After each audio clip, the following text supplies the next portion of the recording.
በስመ አብ ወወልድ ወመንፈስ ቅዱስ አሐዱ አምላክ አሜን። በስመ አብ ወወልድ ወመንፈስ ቅዱስ አሐዱ አምላክ አሜን። በስመ አብ ወወልድ ወመንፈስ ቅዱስ አሐዱ አምላክ አሜን። ክርስቶስ ተንሥአ እሙታን። እስኪ አብራችሁ በጎኔ ምለው። ምናልባት እንኳን የማናውቀው ሰዎች ካለን በዚሁ እንልመድ። ክርስቶስ ተንሥአ እሙታን። መልሱን ሳይሆን እኔ ምለውን በሉ ደግሞ ክርስቶስ ተንሥአ እሙታን በሉ ሁላችሁም። ክርስቶስ ተንሥአ እሙታን በዐቢይ ኃይል ወሥልጣን አሰሮ ለሰይጣን አግዓዞ ለአዳም ሰላም እምይእዜሰ ኮነ ፍስሐ ወሰላም። እስኪ ድጋሚ ክርስቶስ ተንሥአ እሙታን በሉ። ቢጠፋችሁ እንኳን እቺን በዓለ ሀምሳ ሌላውን ሀተታ ቢጠፋችሁ ይቺን ማለት ግን አትዘንጉ ለማለት ነው።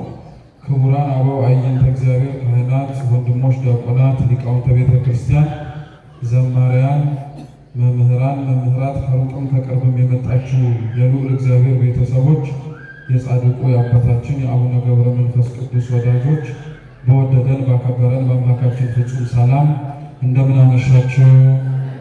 እንደምን አመሻችሁ? እንደምን እስከ ሰዓት ደረሳችሁ? አሜን። በቸርነቱ በምሕረቱ በይቅርታው በእድሜያችን ለችን ሰዓት ጨምሮ ለዚያ ደረሰን የአባቶቻችን አምላክ ልዑል እግዚአብሔር ስሙ የተመሰገነ ይሁን። አምላካችን ቅዱስ እግዚአብሔር ቢወድ ቢፈቅድ ከዚህ ሰዓት በኋላ ባለን ደቂቃ ሕያውና ዘላለማዊ የሆነውን የአምላካችንን ቅዱስ ቃል እንማራለን። ከሁሉ አስቀድሞ ሁላችሁም ጉባኤ ነውና ዘግይቼ ስለመጣሁ በጣም ይቅርታ ጠይቃለሁ። ያላችሁን ሰዓት ደግሞ በመጠቀም ደግሞ ሁላችንም የአምላካችንን ቅዱስ ቃል ሰምተን የምንሄድበትን ላለመውሰድ ደግሞ እንደ እግዚአብሔር ፈቃድ እጠራለሁ። አምላካችን ከሁላችን ጋር ይሁን። እስኪ ወንሴፎ በሉ። አይዟችሁ ዛሬ በሉ መላችሁ ብዙ ስለሆነ በሉ።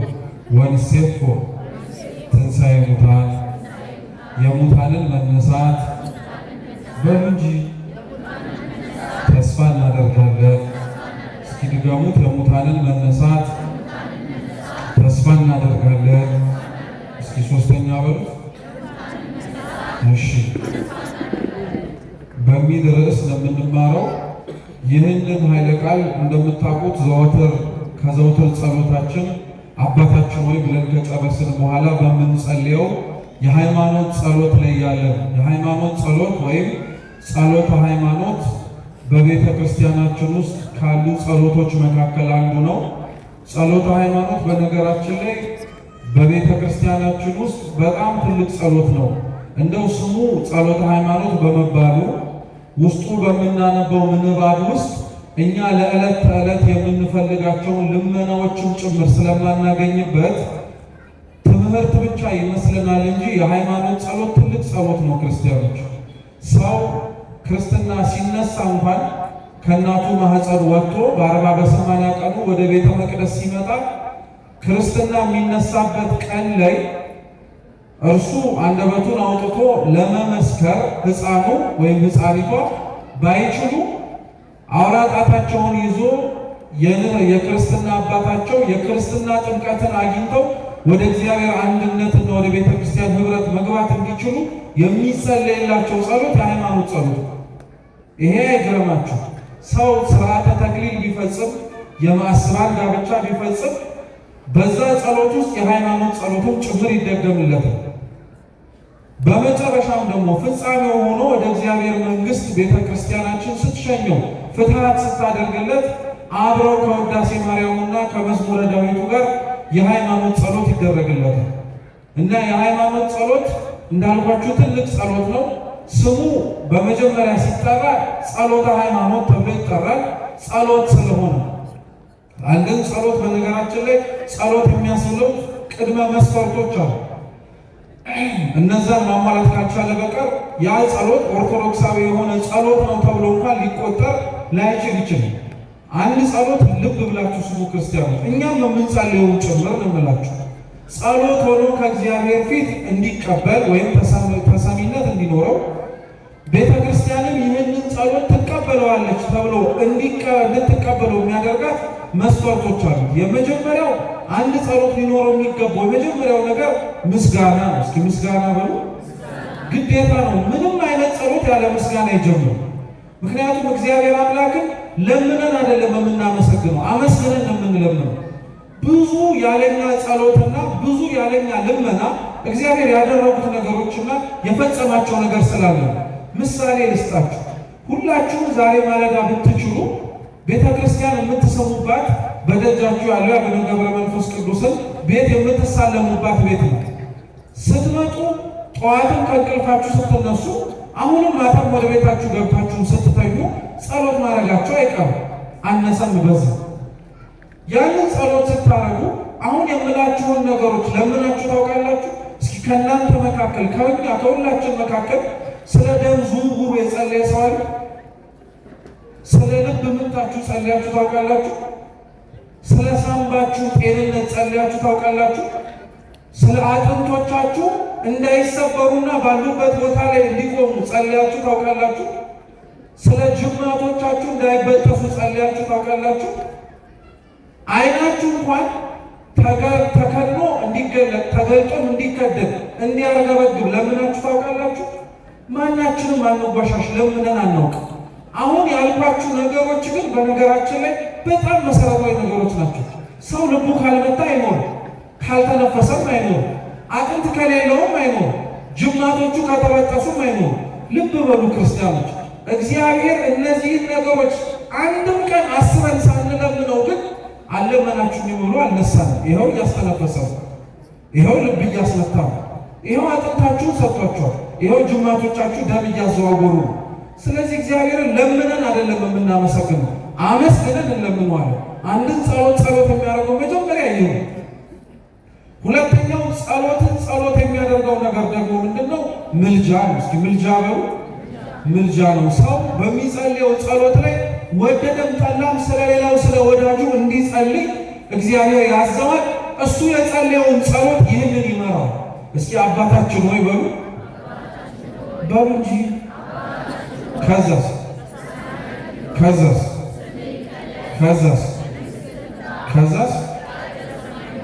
እንዲሁ ከዛስ እስኪ በሉ ድጋሚ ለየብቻችሁ ስትጸልዩ የዕለት እንጀራዬን ስጠኝ ብላችሁ ታውቃላችሁ?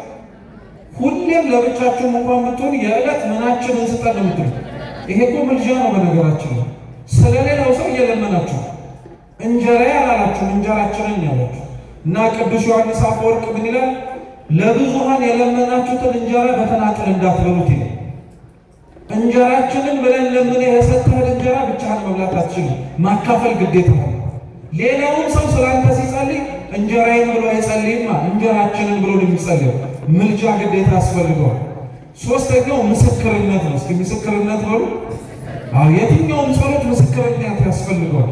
ጸሎተ ሃይማኖት የምስክርነት ጸሎት ነው። ይህንን ጸሎት እኛ ምስጋና የለውም ብለን ብናቃልለው ወይም እንደኛ እንደፈለግነው ተመስገን፣ ምስጋና ይድረስህ የሚሉ ቃላቶችን ባናገኝበት፣ ከዛ ባለፈም ደግሞ እንደ ልመና ይህን አድርግልኝ ይህንን ሁንልኝ ብለን ባናገኝበት ጸሎት ሳይመስላችሁ እንዳይቀር ክርስቲያኖች፣ የሃይማኖት ጸሎት የምስክርነት ጸሎት ነው። አንድ ሰው በነገራችን ላይ እዚህ ቤተ ክርስቲያን ውስጥ ያላችሁትን ማለት ነው፣ አንድ ሰው መጥቶ ጠይቋችሁ የምታምኑት እምነት ምንድን ነው? እስኪ ስለ ኦርቶዶክስ ተዋሕዶ እምነት አስረዱኝ ብሎ ቢጠይቃችሁ የምትመልሱት መልስ ብታጡ የሃይማኖትን ጸሎት መጸለይ ትችላላችሁ። ምክንያቱም የሃይማኖት ጸሎት ቤተ ክርስቲያኒቷ የምታምነው መስከረም ደግሞ የምትኖርለት እምነቷ።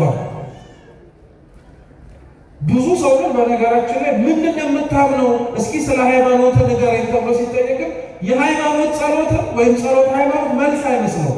ጸሎት ሃይማኖት መልስ ነው። ሰው ስለ እምነቱ ሲጠየቅ መስጠት የሚችለው መልስ ነው። አሁን አንድ ሰው መጥቶ እናንተ ወይም ሌሎቻችን ሁላችንም የምታምኑት እምነት ምንድን ነው? እስኪ ስለ እምነት ነገር የሚል ሁሉን የፈጠረ አንድ አምላክ በሚሆን በእግዚአብሔር እናምናለን። ሰማይና ምድር የፈጠረ የሚታየውና የማይታየውን ዓለም ሳይፈጠር ከእርሱ ጋር በነበረ አንድ የአብ ልጅ በሚሆን በአንድ ጌታ በኢየሱስ ክርስቶስ እናምናለን።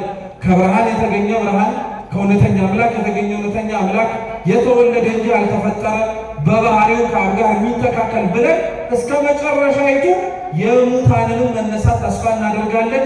የሚመጣውንም ሕይወት ለዘላለሙ አሜን እስከምትለዋ የሃይማኖታችን ምስክርነት ነው።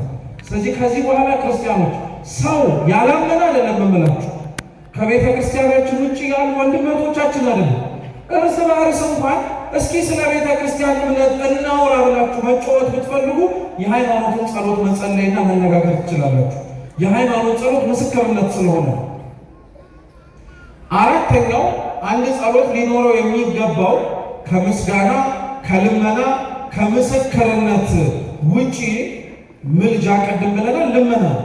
ልመና አይጠፋንም መቼም የምንለምነው ሁሉም ጸሎት ስለሆነ ልመና ያለውን ጸሎት ስለሚስማማን እኛ ልመና አይጠፋም። እነዚህም አራት ነገሮች ግን አንድ ጸሎት ሊኖር ያስፈልጋል። እንዳትረፉት ላስደግማችሁ። ምስጋና በሉ፣ ምስክርነት በሉ እንጂ ምልጃ፣ ልመና። ወደ ሌሎቹ ጉዳዮች ከመግባቴ በፊት ድጋሚ አጽንኦት ሰጥቼ ልለፍ። ድገሙት የምላችሁ አብዛኞቻችሁ ማስታወሻ ስላልያዛችሁ፣ እማስደግማችሁ መኖራችሁን ለማወቅም አይደለም። እሺ፣ እማስደግማችሁ ልቡናችሁ ላይ ተቀርጾ እንዲሄድ ስለምፈልግ ስትሉት በጆሮአችሁ እንደሰማችሁት በአንደበታችሁ ስትመሰክሩት ደግሞ ውስጣችሁ እንዲቀር እንጂ እንዲሁ ለሞቀታውና ድምፃችሁን ለመስማት አይደለም። እስኪ ምስጋና ነው። አሁን ገብቷችኋል ማለት ነው። እስኪ ምስጋና ነው፣ ልመና፣ ምልጃ፣ ምስክርነት። እኒህ ጸሎት ግዴታ ሊኖረው የሚያስፈልጋቸው ነገሮች ናቸው። ስለዚህ ጸሎተ ሃይማኖት የምን አይነት ጸሎት ነው ተብላችሁ ብትጠየቁ በዋነኝነት የሚታወቀው የምስክርነት ጸሎት ነው። ሁለተኛው ስሙ የሃይማኖት ጸሎት ይባል እንጂ የሃይማኖት ጸሎት ትምህርትም ጭምር። ይሄ ሃይማኖት ጸሎት መግቢያውን የአንድምታ ትርጓሜው ላይ አባቶቻችን እንደሚያስተምሩን ከሆነ የሃይማኖት ጸሎት የተጻፈበትም ሆነ አሁን ረቆ ባለበት መንገድ ተጽፎ የምናገኝበት ምክንያት ጸሎቱ የተጻፈው በመናፍቃን ጥያቄዎች ምክንያት በአንድም ይሁን በሌላ ጊዜ ላይ ስለ ቤተ ክርስቲያን አንድ ሰው ስለ ትምህርቷ ጥያቄ ሊጠይቅ ይችላል። ልብ ብላችሁ ስሙ። አንደኛ ልታውቁት የሚያስፈልገው ነገር ሁላችንም ሰው ጥያቄ ጠየቀ ማለት ካደ ማለት አይደለም። ይሄ በደንብ ይሰመርበት ክርስቲያኖች። ሰው ያልገባውን መጠየቅ ጀመረ፣ ያልተረዳውን ነገር ለማወቅ ሞከረ ማለት በፍጹም ካደ ማለት አይደለም። አንድ ሰው ስለ አምላኩ ሳያውቅ ይህ ነገር አለ የለም፣ ስለ ሌሎች ጉዳዮች ሳያውቅ ይህ ነገር አለ የለም ብሎ ቢጠይቅ፣ ግራ የገባውን ነገር ከመምህራን ቢጠይቅ ካደ ማለት አይደለም። ይህ ሰው አላወቀም፣ ሲረዳ አወቀ ሊባልለት ይችላል። ቤተ ክርስቲያን የሃይማኖትን ጸሎት እንደ አንቀጽ አርቅቃ መልስ የሰጠችባቸው ምክንያቶች ሦስቱ የዓለም አቀፋውያን ጉባኤቶች ናቸው። የኒቅያ፣ የቁስጥንጥንያና የኤፌሶን ማለት ነው። በእነዚህ በሦስቱ ዓለም አቀፋውያን ጉባኤያት የተለያዩ ከሃዲያን ተነስተው እነ አርዮስ፣ እነ መቅዶኒዎስ፣ እነ አቡሊናሪዎስ ሌሎቹም ጭምር አብዛኞቹ ክህደታቸው በነገረ ክርስቶስ ዙሪያ ነው። ካልሆነም ከነገረ ክርስቶስ ዙሪያ ባሉት በእመቤታችን በመንፈስ ቅዱስ እና በሌሎችም በምስጢረ ሥላሴ ባሉት ጉዳዮች ላይ ቤተ ክርስቲያን ለምትጠየቀው ጥያቄ መጀመሪያ ሰው ጥያቄ ይዞ ሲመጣ ጥያቄውን ይዘው ለምን መጣ ብላ አትጠይቅም። ጥያቄው የተፈጠረበትን ምክንያት ይዞ ሲመጣ ያ ሰው መልስ ለመስጠት ነው መጀመሪያ የምትሞክረው። ልብ ብላችሁ ስሙ ክርስቲያኖች። መልስ ከሰጠች በኋላ ሰው ግራ የገባውን ነገር ለማጥራት ሰው ያልተረዳውን ነገር እንዲረዳ መንገድ ከተደረገለት በኋላ እንዲረዳ የሚያስፈልገውን ካስተማሩት በኋላ አባቶች ወይም ደግሞ ቤተክርስቲያናችን ከዛ በኋላ ነው ሌሎች ነገሮች የሚመጡት። አንዳንዶች ተምረው ያልገባቸው ከሆነ አስረድቷቸውም ጭምር ውስጣቸው ሊቀበለው ያልቻለ ነገር ከሆነ ይሄ የመረዳትና ያለመረዳት ጉዳይ ላይሆን ይችላል ተብሎ በጾም በጸሎት በስግደት በምጽዋት በሱባኤ እስኪንሰንብትበት ሊባል ይቻላል። እየሰማችሁ ነው? ልብ ብላችሁ አድምጡት። እንዲህ ተብሎ ሊያዝ ይችላል። አሁንም እንደዛም ተብሎ የሐሳብ ለውጥ ከሌለ አሁንም እንደዛም ተብሎ ያ የተከሰሰው ወይንም ደግሞ ያ የሐሰት ትምህርት ይዞ የመጣው ሰው መልስ ሊያገኝ የማይችልም ከሆነ አሁንም ድጋሚ እድል ይሰጠዋል። ይሄ ሁሉ ነገር ግን ማድረግ ለምን አስፈለገ? አሁን በጣም የሚገርማቸው ያለንበት ጊዜ ማንም ሰው ከቤተ ክርስቲያን እንደማይበልጥ ይታወቃል። ምንም ጥርጥር የለም። ማንም ሰው አይበልጥም ከቤተ ክርስቲያን። ማንም ሰው አይበልጥም ብለን በተናገርንበት አፋችን ግን እኛ ለቤተ ክርስቲያን ጠበቃ ቆመናል የምንለው ሰዎችም ጭምር ልብ ብላችሁ ስሙ። ያ ሰው ልክ አይደለም ብለን የምንናገረውም ሰው እንደኔና እንደናንተ ነፍስ እንዳለው እንዳትረሱ። ቤተ ክርስቲያን እኛ እንደምንለው ለምን አይወገዝም? ለምን አያስወጡትም? ለምን አያባሩትም? ይሄ ማድረግ ከብላት ይመስላችኋል? ቤተ ክርስቲያን ይሄ ማድረግ በጣም ዳገት ሆኖባት ይመስላችኋል? ቤተ ክርስቲያን አንደኛ ይወገዙ ብለን ባለባቸው ሰዎች ልክ እኛ ምንም አያስወግዝ ምግባር ኖሮ ነው እዚህ የመጣው። እኛ ራሳችን እኮ እያንዳንዳችን ብንጠየቅ ከእግዚአብሔር ሊያባረረን የሚችል ከቤቱ ሊያስቀርበን የሚችል ምክንያት የለም። አይኖቻችሁ ሁሌም መጀመሪያ ከሰው ጉድፍ ይልቅ መጀመሪያ በራሳችሁ ላይ መጀመሪያ ራሳችንን እንመርምር። በሃይማኖት ጉዳዮች ላይ ግን ጠንካራ ያሉ ነገሮች ሲነሱ ማለት ነው ለነዛ ሰዎች ቦታ የሚሰጣቸው ጥያቄም እያስነሱ ክፉ ነገርም እየተናገሩ ቢሆንም እስኪ ይማሩ የሚባሉት ልክ እንደኛ ነፍስ ስላላቸው ነው። ይህን ልብ ብላችሁ ስሙኝ አደራ። ነፍስ አላቸውና እንታገሳቸው እንደተባለው ግን በቤተ ክርስቲያን አንድ የማይሰራ ብሂል አለ። እሱ ምን መሰላችሁ? በቤተ ክርስቲያን ጣት ገማ ተብሎ ተቆርጦ አይጣልም የሚባል ብሂል አይሰራም። ስለሌላው ሕዋሳት ጤንነት ሲባል ተቆርጠው የሚጣሉ ሰዎች ሊኖሩ ይችላሉ። ተቆርጠው የሚጣሉት ግን አያስፈልጉም ድጋሚ እንዳይመጡ ተብሎ ለማባረር አይደለም። ተቆርጠው የሚጣሉት ራሳቸውን ብቻቸውን ሆነው በማህበር ሊያዩት ያልቻሉትን ችግራቸውን ተነጥለው ብቻቸውን ችግራቸውን ማወቅና መረዳት እንዲችሉ። ይህን በምሳሌ ላስረዳችሁ። አብዛኞቻችሁ እዚህ ቤተ ክርስቲያን ውስጥ ያላችሁ ወይም ያለን ክርስቲያኖች ክርስትናን የንስሐ አባት አላችኋል። እየሰማችሁ ነው? መልስ ስጡኝ። አላችሁ የላችሁ? ጥሩ። የንስሐ አባታችሁ ንስሐ በገባችሁበት ጊዜ ላይ ቀኖና ይሰጧችኋል። መንፈሳዊ ሕክምና ማለት ነው። ከቅዱሳን ምስጢራት ከቅዱስ ቁርባንም ለመቀበልም አንድ ሰው ንጹሕ መሆን ስለሚያስፈልገው በቆሸሸውና በኃጢአት በተንገላታው ማንነታችን ወደ ቅዱስ ምስጢር እንዳንቀር እግዚአብሔር አምላክ የሰጠን ትልቅ ነፍሳችንን የምንጠግንበት የእሱንም ምሕረት የምናይበት ነገር ቀኖና ነው። ቅጣት አይደለም።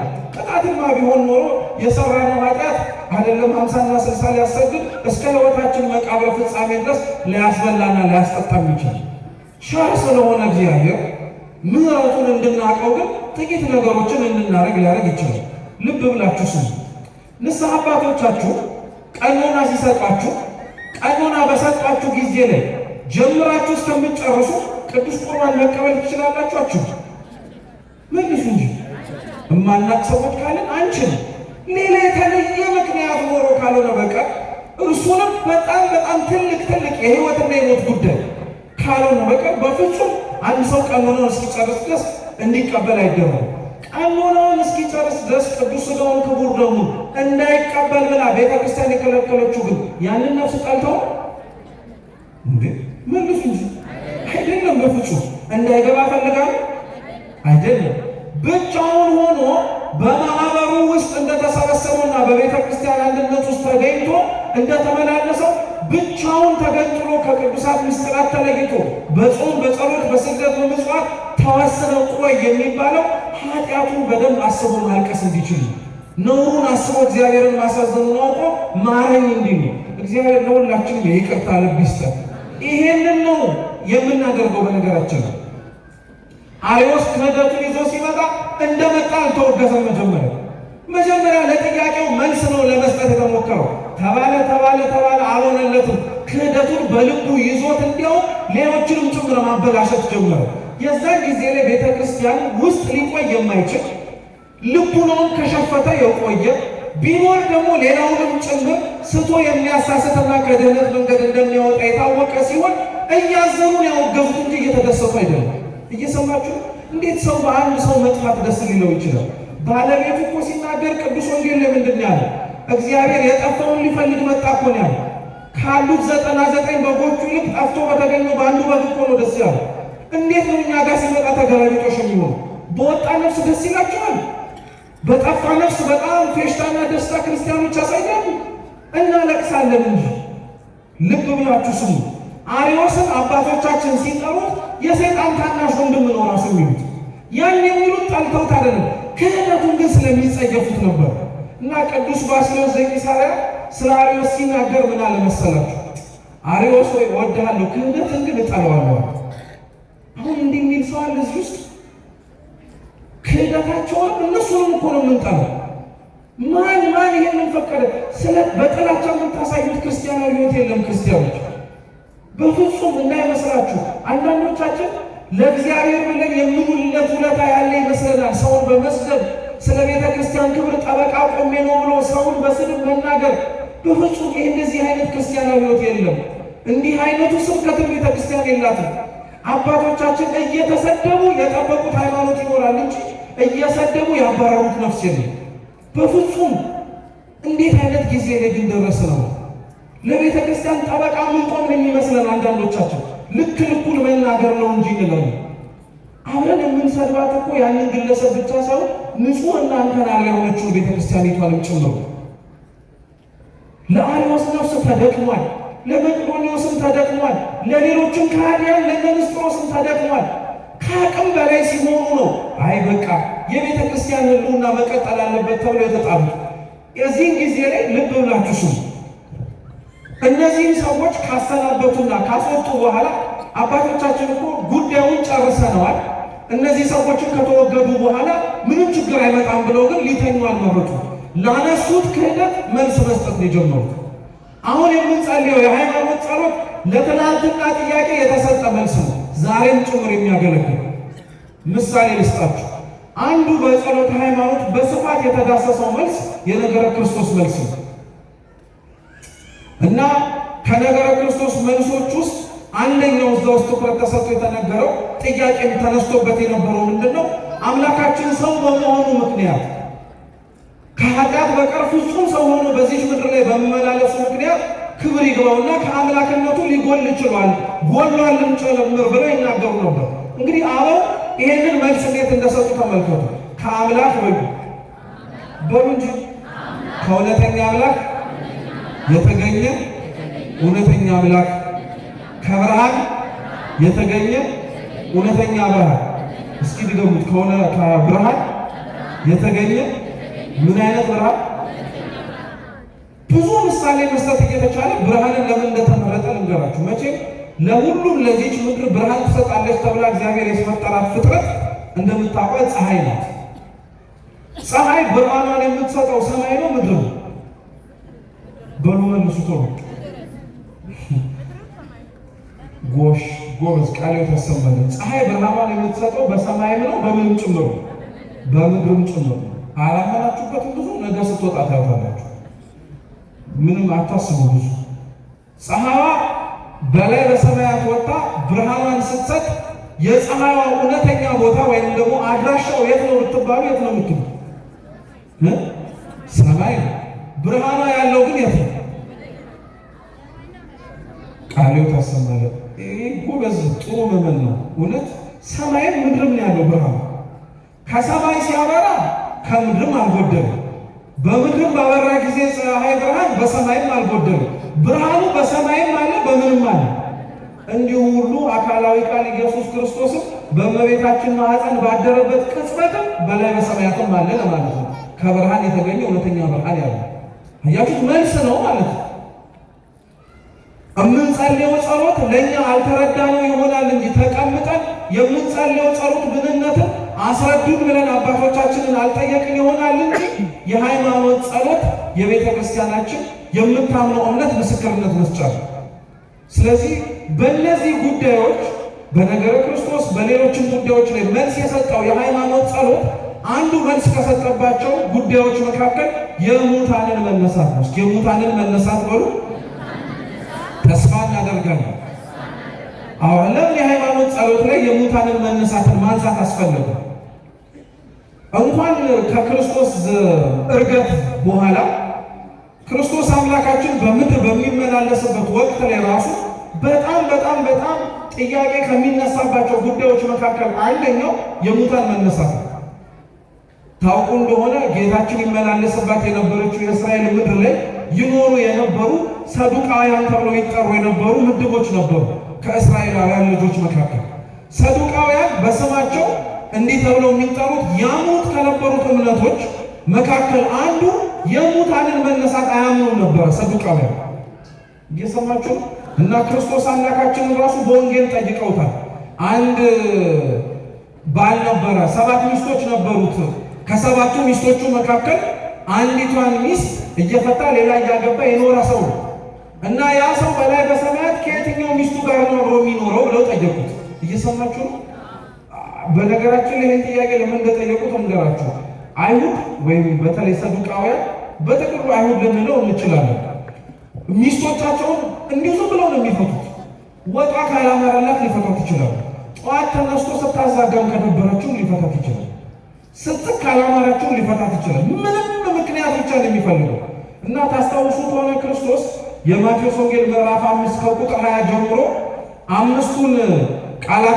አምስቱን ሕግጋተ ወንጌል ሲሰጥ የ10ቱን ትእዛዛትን እያጠነከረ ነበር እና ታስታውሱ ከሆነ እንዲህ ብሎ ተናግሮ ነበር። በኦሪቱ ጊዜ ላይ አታመንዝር ተብሎ ተነግሮ ነበረ። እኔ ግን እላችኋለሁ፣ እውነት እውነት እላችኋለሁ፣ ወደ ሴት አይቶ የተመኘ በልቡ ምን ያደርጋል? አንድ ቀጠለና ጨመረበት፣ ያለ ዝሙት ምክንያት ሚስቱን የፈታ የተፈታችውንም መልሶ ያገባ አመንዝራ ያደርጋታል አለ። ስሙ ግን ያለ ዝሙት ምክንያት እስኪበሉ አጠነከረው። እሱ ድሮ እንደፈለጉ ይፋቱ ነበር፣ አሁን ግን አጠነከ። ያለ ዝሙት ምክንያት ብሎ አሰመረበት እና እንደ ድሮ ታሪክ ጸሐፊያን ሲነገር አንድ ሰው ሚስቱን መፍታት ሲፈልግ ዝም ብሎ አይፈታም። የፍቹን ደብዳቤ እንዲሰጣት የሙሴ ሕግ ያዘዋል እና እንዳሁን እንደምታዩት ሁሉም ቦታ ላይ ወረቀት፣ ሁሉም ቦታ ላይ ጸሐፊ የለም። ጸሐፍት ተብለው የተመደቡ ለዚህ ስራ ብቻ የሚያገለግሉ ለሌሎችም አገልግሎቶች ያሉ ሰዎች ነበሩ። ስለዚህ ያ ሰው ሚስቱን ሊፈታ ሲፈልግ ይሄድና ሚስቴን ልፈታ ነው ይለዋል። ያ ጸሐፍ በአንድ ዝም ብሎ እሺ ፍታት ብሎ አይጽፍለትም። ምክንያቱም ጠይቆ ለምን እንደሚያደርገው ነግሮት አንዳንዴም አስቡበትም ሊለው ይችላል። እየሰማችሁ በአንዴው ውሳኔ ላይ እንዳይደርስ ማለት ነው። ነገር ግን በጣም ተመላለሰ። በጣም ጽኑ ከሆነ በአቋሙ መፍታት የሚችለው ችግር ሆኖ ሊደክምበት ሳይፈልግ ቀርቶ ግን ሊፈታ ይችላል። አሁን ብዙ ትዳሮች በነገራችን ላይ ችግር ውስጥ የሚወድቁት ለምን እንደሆነ ታውቃላችሁ? የማይፈቱ ችግሮች ሆኖ አይደለም፣ ለመፍታት ግን መሞከር የማይፈልግ ሰው ስላለ፣ የታከተው የደከመው ሰው ስላለ አልኩት ትናንትና ካልነው ዛሬም ማለት ነው እንጂ ብትችል መሞከር ነው እንጂ ከአቅም በላይ ሊሆን የሚችል ፈተና እግዚአብሔር ያመጣብህ ነው ብለው ያልሆነ ግን ከሆነ የጽሕፈቱን ደብዳቤ ይሰጧታል። እየሰማችሁ። ስለዚህ ክርስቶስ ምን አለ? ያለ ዝሙት ምክንያት ሚስቱን የፈታ የተፈታችውን መልሶ ያገባ እርሱ አመንዝራ ያደርጋታል ብሎ ተናገረ። ስለዚህ ሕጉን በደንብ አድርጎ አጠነከረባቸው ልላችሁ።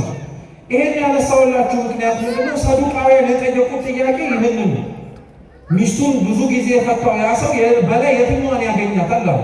ይሄን ያሉበት ምክንያት ምን መሰላችሁ? ደግሞ መቼም አንደኛዋን ሲፈታት ደስ ሳትለው ማለት ሁለተኛይቱም እንዲሁ፣ ሶስተኛይቱም እንዲሁ፣ አራተኛይቱም እንዲሁ።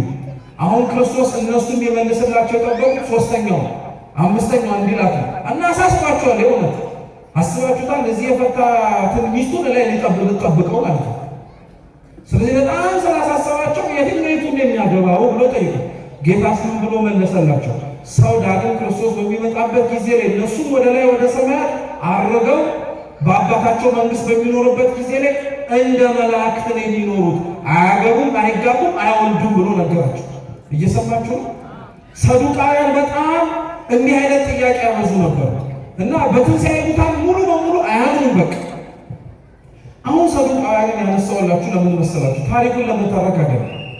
ሰዱቃውያን በትንሣኤ ሙታን ስለማያምኑ እንደፈለጉ ይበላሉ፣ እንደፈለጉ ይጠጣሉ፣ እንደፈለጉ የፈለጉትን ነገር አድርገው ይኖራሉ። ስማችን ሰዱቃውያን ተብሎ አይጠራ እንጂ እንደዚህ አይነት አኗኗር የምንኖር ሰዎች የለን። የፈለግነውን እየበላን የፈለግነውን እየጠጣን የእግዚአብሔር ሕግ ሰንሰለት የሆነብን መስሎ ራሳችንን በነፃነት ለመኖር ብለን ከቤተ ክርስቲያን የራቅን ሰዱቃውያን አለን እኮ። ስማችሁ እውነቴን የምላችሁ መጽሐፍ ቅዱስ ላይ ምናልባት አበበ አየለ ከበደ ጫላ ተብሎ አይጻፍ እንጂ ስራችን ተጽፎበታል በደንብ አድርጎ። እንደ ሰዱቃዊ የሚኖር ክርስቲያን በጣም ብዙ ነው ያለ። ትንሣኤ ያለ መሆኑን ረስቶት ዘንግቶት ሙሉ በሙሉ እንደገዛ ፈቃዱ የሚኖር ሰው ማለት ነው። እግዚአብሔር እውነት ትንሣኤ ሙታን የለም ብሎ በተግባር ከመካድ ይሰውራል።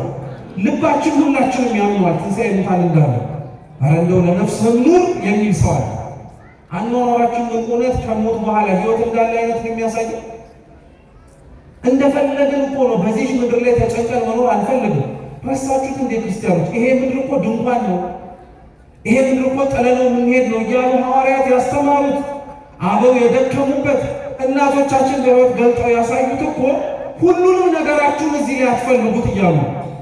አብዛኞቻችን ግን አኗኗራችንን ስታዩት በሰማይ የምናጣውን አስበን በምድር ከመድከም ይልቅ በምድር የምናጣው ነገር እንዳይኖር እዚች ምድር ላይ ብንጨማለቅ እንመርጣለን። ያገኘውን ይዘው መኖር ነው እንጂ ማንም ቋንጃ እየመታ የትም በነገሰበት ዘመን ላይ አንተ እንዴት ነው አንገትህን ደፍተህ የምትኖረው አይደል የምንባባል። አንዳንዶቻችንማ ጥቅስም እንጠቅሳለን፣ አባባል እንናገራለን። በፍየል ዘመን በግ አትሁን እንላለን። ክርስቶስ ግን ምን ነበር ያለው? እንዲያውም ፍየል ሳይሆን በፍየል በተኩሎች መካከል እንደምን እልካችኋለሁ ነው። እስኪ እንደ በግ በሉ። ኧረ በሉ እባካችሁ፣ እንደ በግ እልካችኋለሁ ነው። ተኩላ መካከል ስለኖራችሁ ተኩላ መስላችሁ ኑሩ ራሱ አላለም። ክፉ ሰዎች መካከል ስለሆናችሁ ክፉ ሁኑ አላለም። ከሃዲዎች ስላሉ ከሃዲ ሆናችሁ ኑሩ አላለም። አስመሳዮች ስላሉ አስመስላችሁ ኑሩ አላለም። ተኩላዎች ባሉበት መካከል እናንተ እንደ በግ ኑሩ ነው ያለው። ተኩላ እንደሚናከስ እኮ ጠፍቶት አይደለም። የአናብስቱን አፍ መዝጋት የሚችል ጌታ ስለሆነ እኮ አትፍሩ ሂዱ ያለው። እንደ በግ መኖር እኮ ነው የከበደን። በቃ ታከተን። ስናየው ምንም ለውጥ የለም መሬት ላይ ስናየው ብንለው ምንም የሚሻሻል ነገር የለም። ለዛ ብለን የምንኖረው አኗኗር እንደ ሰዱቃዊ ነው። በቃ ምንም አይነት ተስፋ የሌለው ሕይወት አኗኗር ከያዝን ቆየ። ስለዚህ ክርስቶስ ለእነዚህ ሰዎች መልስ ይሰጥ የነበረው ሙታን እንደሚነሱ በማሳየት ነበር። በመጽሐፍ ቅዱሳችን ላይ መቼም እንደምታውቁት ክርስቶስ ያደረጋቸው ተአምራት እጅግ በጣም ብዙ ናቸው። ሙት እንኳን አስነሳ ብንል ጌታችን ኢየሱስ ክርስቶስ ያስነሳቸው ሙታን በጣም ብዙ ናቸው። ምሳሌ ልስጣችሁ። ከጥቂት ሳምንታት በፊት የክርስቶስን ስቅለት በዓል በስግደት በጾም በጸሎት አክብረን ነበረ። ጌታችን በመሰቀሉ ምክንያት አንዱ ከተፈጸሙት ተአምራት መካከል የሙታን መነሳት ነው እና ቅዱስ መጽሐፋችን ሲናገር በክርስቶስ ስቅለት ምክንያት በኢየሩሳሌም ከተማ የተነሱ ሙታንን ሲናገር ከ500 በላይ ሙታን በኢየሩሳሌም መካከል ከሙት ተነስተው ተራምደዋል። ሞቶ ከ500 ሰው በላይ አስነስቷል ክርስቶስ በራሱ ስልጣን ነው የምላችሁ። ስለዚህ ሙታንን ለማስነሳት አዲስ የሆነ ተአምር ወይም ደግሞ አስነሳ ሲባል እንዳይደንቃችሁ ክርስቲያኖች፣ ጌታችን ብዙ ነገር አድርጓል። ግን ፍሬ ነገሩ ይሄ የቅዱስ ዮሐንስ ወንጌል ምዕራፍ 20 ከቁጥር 21 ጀምሮ ስናነብ ቅዱስ ዮሐንስ ወንጌላዊ እንዲህ ይላል። ጌታችን መድኃኒታችን ኢየሱስ ክርስቶስ ያደረጋቸው ብዙ ተአምራት አሉ። ነገር ግን ክርስቶስ እርሱ ኢየሱስ አምላክ እንደሆነ እንድታውቁ ያክል የሚሆነውን ጻፍንላችኋል። እየሰማችሁ ነው። መጽሐፍ ቅዱስ ክርስቲያኖች የመረጃ ቋት መጽሐፍ አይደለም። ሁሉንም ነገር መጽሐፍ ቅዱስ ላይ ያለ የሚመስለው ሰው አለ። ሁሉም ነገር የለም። ሁሉም ነገር የለም። አይዟችሁ፣ አትፍሩ ጭሙ።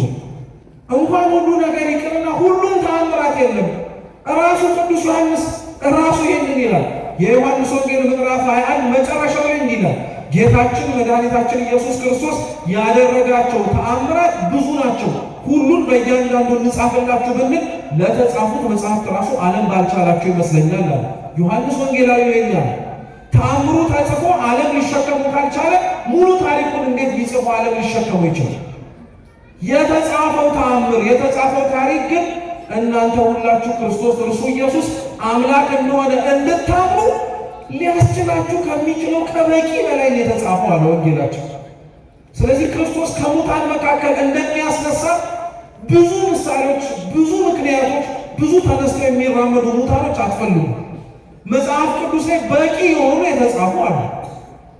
እነዛን ነው በተቻለን አቅም ከሙታን መካከል ክርስቶስ ያስነሳቸውን 3 ሙታንን የምናየው። ስንት ሙታን? ሶስት ሙታን። በወንጌሉ ቅደም ተከተል ለመውረድ እንሞክር። እስኪ የማርቆስ ወንጌል በሉ ምዕራፍ 5 የማርቆስ ወንጌል ምዕራፍ 5 ላይ ጌታችን መድኃኒታችን ኢየሱስ ክርስቶስ ከሙታን መካከል ያስነሳው አንድ ሙት ያለበት ታሪክ ነው። ላንብብላችሁ የመጽሐፍ ቅዱሱን ቃል ልብ ብላችሁ ስሙ። ኢየሱስም ደግሞ በታንኳይቱ ወደ ማዶ ከተሻገረ በኋላ ብዙ ሰዎች ወደ እርሱ ተሰበሰቡ። በባህርም አጠገብ ነበረ። ኢያኢሮስ የተባለ ከምኵራብ አለቆች አንዱ መጣ። ባየውም ጊዜ በእግሩ ላይ ወደቀና ታናሺቱ ልጄ ልትሞት ቀርባለችና እንድትድንና በሕይወት እንድትኖር መጥተህ እጅህን ጫንባት ብሎ አጥብቆ ለመነው። ከእርሱ ጋር ሄደ። ብዙ ሕዝብም ተከተሉት፣ አጋፉትም። ከ12 ዓመት ጀምሮ ደም የሚፈሳት ሴት ነበረች። ከብዙ ባለመድኃኒቶች ብዙ ተሰቃየች። ገንዘቧን ሁሉ ከስራ ባሰባት እንጂ ምንም አልተጠቀመች። የኢየሱስንም ወሬ ሰምታ በስተኋላው በሰዎች መካከል መጥታ ልብሱን ዳሰሰች። ልብሱን ብቻ የዳሰስኩ እንደሆነ እድናለሁ ብላለችን። ወዲያውም የደሟ ምንጭ ደረቀ። ከስቃይዋ እንደዳነች በሰውነቷ አወቀች። ወዲያውም ኢየሱስ ከእርሱ ኃይል እንደወጣ በገዛ ራሱ አውቆ በሕዝቡ መካከል ዘወር ብሎ ልብሴን የዳሰሰው ማን ነው አለ። ደቀ መዛሙርቱም ሕዝቡ ሲጋፉ እያየ ማን ዳሰሰኝ ትላለህ አሉት። ይህንም ያደረገችውን ለማየት ዘወር ብሎ ይመለከት ነበር። ሴቲቱ ግን የተደረገላትን ስላወቀች እየፈራች እየተንቀጠቀጠች መታ በፊቱ ተደፋች። እውነቱንም ሁሉ ነገረችው። እርሱም ልጄ ሆይ እምነትሽ አድኖሻል፣ በሰላም ሂጂ፣ ከስቃይሽም ተፈወሺ አላት። እርሱም ገና ሲናገር ከምኵራብ አለቃው ቤት ዘንድ የመጡት ልጅ ሞታለች፣ ስለምን መምህሩን አሁን ታደክመዋለህ አሉት። ኢየሱስ ግን የተናገሩትን ቃል አድምጦ ለምኵራቡ አለቃ እመን ብቻ እንጂ አትፍራ አለ። ከጴጥሮስም ከያዕቆብም ወንድም ከዮሐንስ በቀር ማንም እንዲከተለው አልፈቀደም። ወደ ምኵራቡ አለቃ ቤት መጥቶ ሰዎች ሲንጫጩና ሲያለቅሱ ዋይታም ሲያበዙ አየ። ገብቶ ስለምን ትንጫጫላችሁ ታለቅሳላችሁ? ብላቴናይቱም ተገኝታለች እንጂ አልሞተችም አላቸው። በጣምም ሳቁበት። እርሱ ግን ሁሉን አስወጥቶ የብላቴናይቱን አባትና እናትን ከእርሱ ጋር የነበሩትንም ይዞ ብላቴናይቱ ወዳለችበት ገባ። የብላቴናይቱንም እጅ ይዞ ጣሊታ ቁሚ አላት። ፍቹም አንቺ ብላቴና ተነሺ እልሻለሁ። ብላቴናይቱም የ12 ዓመት ልጅ ነበረችና ወዲያው ቆማ ተመላለሰች። ወዲያውም ታላቅ መገረም ተገረሙ። ይህንም ማንም እንዲያውቅ አጥብቆ አዟቸው የምትበላውን ስጧት አላቸው ይላል። ስለ ቃሉ የአምላካችን ስም የተመሰገነ ይሁን። ይሄ ታሪክ ሲነበብ እንደሰማችሁት ክርስቶስ የምኵራብ አለቃ የነበረ አንድ ኢያኢሮስ የሚባል ሰው ልጁ ሞታበት እንዳዳናት ታሪኩን ሲነበብ ሰምታችሁታል። ኢያኢሮስ የምኵራብ አለቃ ነው። ምኵራብ ማለት የአይሁድ ቤተ ጸሎት ማለት ነው። አይሁድ ጸሎት የሚያደርጉበት፣ የነቢያት መጽሐፍት የሚነበብበት፣ በሰንበት አሁን እኛ እድር፣ እቁብ፣ ማህበራዊ ጉዳዮች እንደምንለው ተሰብስበው የሚመክሩበት ቦታ ነው። አይሁድ ለእንደዚህ አይነት ባህላቸው በጣም ጠንካሮች ናቸው። እንደምታውቁት ደግሞ አይሁድ ክርስቶስን አያወዱትም። ይሄን የምላችሁ ለምን መሰላችሁ? ኢያኢሮስ ምን ያክል ቢጨንቀው ነው የሚጠላው ክርስቶስ ጋር ሄዶ ልጄን አይደለም እያለ አይወደውም እኮ። ቢያገኘው አሳልፎ ሊሰጥበት የሚችልበት በቂ ምክንያት አለው። ኢያኢሮስ አማራጭ ስላጣ ነው። አማራጭ ከማጣት እግዚአብሔር ይሰውራችሁ። ሰው አማራጭ ስላጣ ነው። በነገራችን ላይ ቤተ ክርስቲያን ይመጣና በአንድ ጉር ደግሞ ጠንቋይ ቤት ሄደ። እግዚአብሔርን ቅዱስ ሥጋውን ክቡር ደሙን ይቀበልና በአንድ ልቡ ደግሞ መገኘት የሌለበት ቦታ ላይ ደግሞ ይገኛል። ሰው አማራጭ ሲያጣ የማያደርገው ነገር የለም። ምናልባት እኮ ከኛ መካከል ዛሬ አማራጫቸው የመጣው ሊኖር ይችላል። ብሎት አቅሙ በላይ ሆኖበት መቼም እንግዲህ እስኪ የመጨረሻዬ ነው ብሎ ቤተክርስቲያን ዛሬ የረገጠ ሰው ነገ ላይመለስ ቆርጦ የገባ ማለት ነው። ኢያኢሮስ እንደዚህ አይነት ሰው ወዶ አይደለም ክርስቶስ ጋር ሄዶ ተአምሩን ሰምቷል። አዎ የምኵራብ አለቃ እንደመሆኑ እሱን ክርስቶስ ጋር አብሮ በመገኘቱ ሊደርስበት የሚችልበት ነገር እንዳለ ጠንቅቆ ያውቀዋል። ኢያኢሮስ ግን ከልጁ በላይ አይበልጥበትም። በቃ የሆነው ይሁን፣ እኔ ተወግሬ ልጄ ትዳን፣ እኔ ሙቼ ልጄ ሕይወት ይኑራት ብሎ ቆርጦ ነው የመጣው። ተጠጋና ክርስቶስን ታዲያ ምን አለው? ሲነበቡ እንደሰማችሁት በጠና ልጄ ታማብኛለችና እባክህ መጥተህ እጅህን ጫንባት ትድናለች አለ። እጅህን ጫንባት ነው። ከዛ ምን ታደርጋለች? ጥሩ። ኢያኢሮስ አማራጭ አጥቶም ቢሆን ክርስቶስ ጋር መምጣቱ ያስመሰግነዋል። በጣም የሚያስደንቅ ነገር ነው። ነገር ግን ልጁ እንድትድንበት የጠየቀበት መንገድ ግን በጣም የሚደንቅ። ምሳሌ ልስጣችሁ። እናንተ አሁን ሐኪም ቤት ሄዳችሁ አያርግባችሁ፣ ሰው ታሞባችሁ ሐኪም ቤት ይዛችሁ ሄዳችሁ አስገባችሁትና ሐኪም ቤት ሐኪሙን እባክህ ታሞብኛል አድንልኝ የምትሉት እባክህ ታሞብኛል መርፌ ወጋውና አድነው የምትሉት። ብዙ ጊዜ መርፌ ስለለመደብንኛ ቶሎ መርፌ ወጋው ነው እንጂ እውነተኛው ነገር ማለት ያለብን ሐኪሙን አከመው ማለት ይመረጣል ወይስ የሚያከምበትን መንገድ በዚህ በኩል አከመው ነው የሚባል? ሐኪም ቤት ሄዳችሁ ሁሉም የታመመው ሰው መርፌ ወጉት ነው እዚህ ሰፈር የምትሉት? ታሟል ነው የሚቀረው።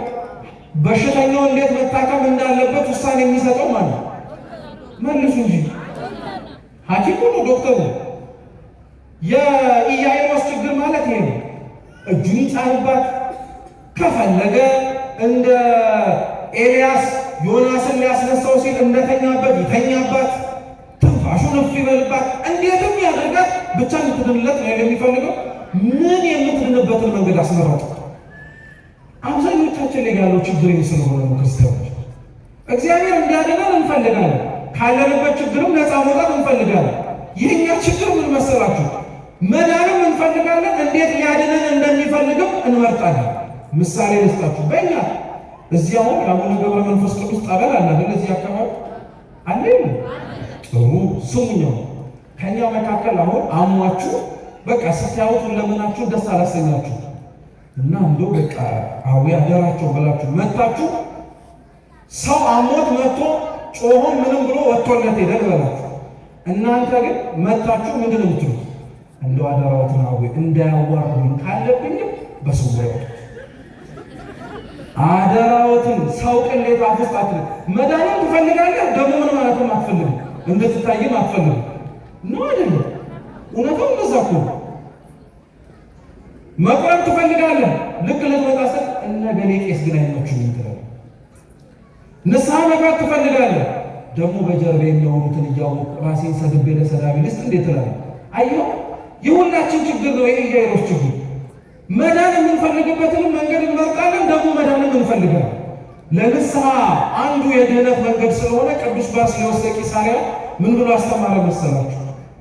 ሰው ንስሐ አባቱ ጋር ኑዛዜ ለመናዘዝ ሲመጣ፣ ኃጢአቱን ለመናገር ሲመጣ ቀኖናውን ወስኖ መምጣት የለበትም ይላል ቅዱስ ባስልዮስ። የአብዛኞቻችን ጠባይ በነገራችን ላይ ይሄ። ለምሳሌ ትናንትና ሰርቃችሁ አባ 50 ስገድ አላችሁ። ዛሬ ብትሰርቁ ስንት የምትሰግዱን የሚመስላችሁ? እና ደግመናችሁ መጣችሁ አታውቁ። ለነገሩ አባ የሚሉኝን አውቃለሁ ዝም ብለህ ማድረግ ነው እንጂ ብለን እንመጣለን። አይደረግም። መፍትሄውንም ፈልገህ መፍትሄ የምታገኝበትን መንገድ መርጣ አይደለም እግዚአብሔር ጋር የምትመጣው። ከአንተ የሚጠበቅብህ ችግርህን መናገር ነው። እግዚአብሔር እንደፈለገ አድርጎ ይፍታው፣ እንደፈለገ አድርጎ ነፃ ያውጣ። ኢያኢሮስ ግን እጅህን ጫንባት አለ ቅዱስ ዮሐንስ አፈወርቅ ነው የሚለው። እጅህን ጫንባት ምን አመጣው? አድንልኝ አይሻልም ይለው። ከፊት ለፊት የቆመው እኮ መምጣት ሳይጠበቅበት ማዳን የሚችል አምላክ ነው። እውነት እኮ ነው። የማቴዎስ ወንጌል ምዕራፍ 8 ላይ የመቶ አለቃው ልጅ ታሞ የሮማዊ ወታደር ክርስቶስ ጋር መጥቶ ምንድን ነበር ያለ? ልጄ ታሞብኛል ካለ በኋላ ና እንሂድ ሲለው በፍጹም እኔ እንደ አለቃነቴ መሄድ ሳይጠበቅብኝ አሽከሮችን እያስላኩኝ የምፈልገውን ነገር አደርጋለሁ። አንተም እንዲሁ ከቤተ ጠፈር ትገባ ዘንድ አይገባኝም፣ ቃል ብቻ ተናገር ልጄ ይድናል ነው። ይሄ ሰውዬ እንዴት እንደዛ ማለት አቃተው?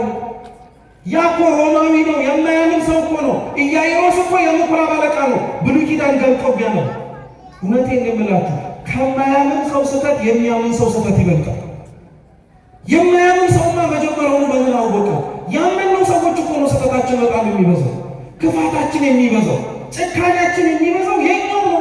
አመንን እግዚአብሔርን አወቅን ብለን የምንመጻደቅ በፍጹም እኛ አምላካችንን አላወቅነውም ገና ራሱ በፍጹም ገና እየሄድን ነው። እርሱን ለማወቅ እየሞከርን ነው እንጂ አኗኗራችን እሱን እንደምናውቀው ራሱ አይመስልም። ያ ሰውዬ ለዛ ነው በጣም የሚገርመው። እንዴ የነ ኤልያስን የነ ኤልሳን ታሪክ ሲነበብ እኮ የሚያውቅ የምኩራብ አለቃ እኮ እንዴት ኤልያስን ያስደረገው ኤልሳን እንዲያስነሳ በአጥንቱ ያደረገውን አምላክ እጅህን ካልጫንክ አታድንም የሚል አይነት አመለካከት ያወራል። ግን ክርስቶስ አይገርማችሁ? ይሄንን እያለ ራሱ ማለት ነው።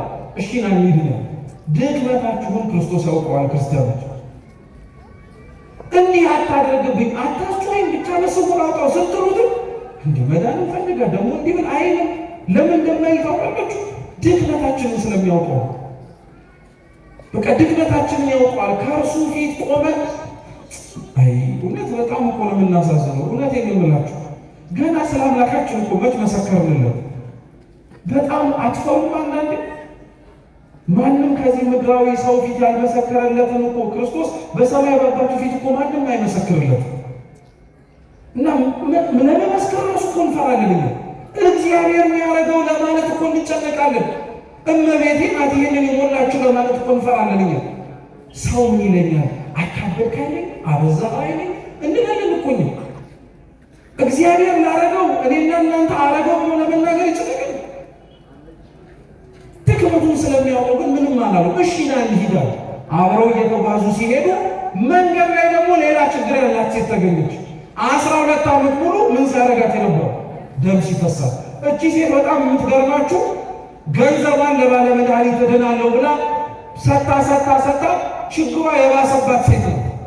እቺ ሴት በነገራችን ላይ ህመሟ የጀመራት አንድ ቀን የጥንታውያን ትርጓሜ መጽሐፍቶቻችን ላይ እቺ ሴት ተኝታ ስትነሳ ነው በሽታው የጀመራት ይላል።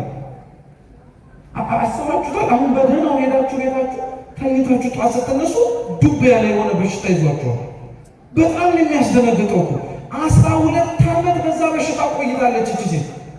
ለብዙ ባለመድኃኒቶች ገንዘቧን አፍስሳለች ለሐኪሞች። አንድም ሊያድናት የቻለ የለም። እንዲያውም ባሰባታል። ቅዱስ ዮሐንስ አፈወርቅ ምን ይላል መሰላችሁ? ለምን እቺ ሴት ባለመድኃኒቶች ጋር እየሄደች ልትድን አልቻለችም? እውነት እግዚአብሔር በባለመድኃኒቶቹ እጅ መፈወስ ሳይችል ቀርቶ ነውን ብሎ ይጠይቃል። ይመልስና ደግሞ ምን ይላል? አይደለም፣ እግዚአብሔር ይህችን ሴት በባለመድኃኒቶች እጅ እንድትድን ያልፈለገው የልብሱን ጫፍ እንድትነካ ስለፈለገ ነው። እግዚአብሔር ሐኪም ቤት እየተሰቃዩ ያሉ ቤተሰቦቻችን በብዙ የጤና ሕክምና እየተዟዟሩ ገንዘባቸውን ያፈሰሱት ሰዎች እያላቸው ምናልባት እንዳይድኑ የፈለገው እግዚአብሔር ቤተ ክርስቲያን መጥቶ ደጇን እንዲነኩ ፈልጉ? እንደዛ ብለን ማሰብ እኮ መቻል አለ። ይቺ ሴት 12 ዓመት የቆየችው ክርስቶስ በዛ መንገድ እስኪያልፍ ድረስ ነው። እስከ ህመማቸው እየታገሱ የቆዩ ሰዎች አንድ ቀን አምላካቸው የሚያልፍበት መንገድ ላይ ይገኛሉ። አየችው፣ የልብሱን ጫፍ ብነካው እፈወሳለሁ ብላ አመነች። ባመነችበት ቅጽበት ደሟ ቀጥ አላለ። ሄዳ ቀሚሱን ስትነካው ነው ደሟ ቀጥ አለ። ስላመናችሁ ዋጋ ሊኖር ይችላል። እምነታችሁ በስራ ካልተገለጠ ግን ምን ዋጋ ነው?